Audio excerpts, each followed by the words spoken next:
Hello সবাইকে, welcome back to my new videos. এখন বছরের শেষ, প্রায় 2026 সাল আসতেছে, আর 1 মাস আছে হয়তো। আজকে যে ভিডিওটা শ্যুট করতেছি, আজকে 10 নভেম্বর। তো আর 1 মাস 20 দিনের মতো আছে।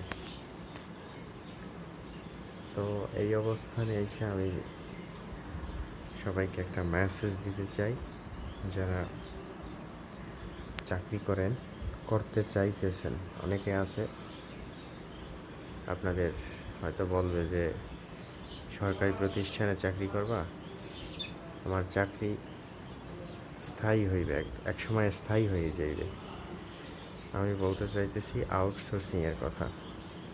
যারা আউটসোর্সিংয়ের প্রলোভনে পড়ছেন, তাদের ভবিষ্যৎ অন্ধকার ভাই।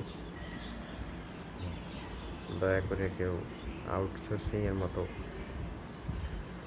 এরকম বাজে ইয়াতে আইসেন না।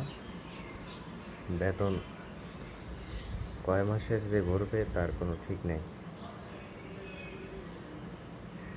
মানুষ প্রতি মাসে বেতন পায়, তা দিয়েই চলা আর কি কষ্ট হয়ে যায়। অনেকের আছে না, যারা প্রতি মাসে বেতন পায় তারপরও চলতে কষ্ট হয়। আর এখানে বেতন দিবে 4 মাস, 5 মাস, 6 মাস, বেতনের কোনো ঠিক নেই। তাদের যখন মন চাইবে তখন দিবে।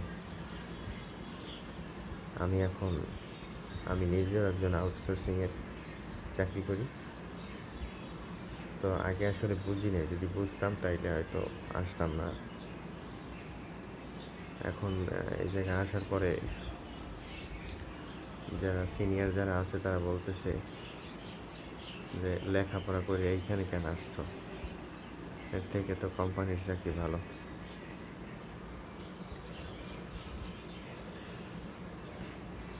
তো এইটাই আসলে বলার ছিল, যারা আউটসোর্সিংয়ে নতুন এখন বর্তমানে যারা আসতে চাইতেছেন, তাদের জন্য না আসাটা বেটার।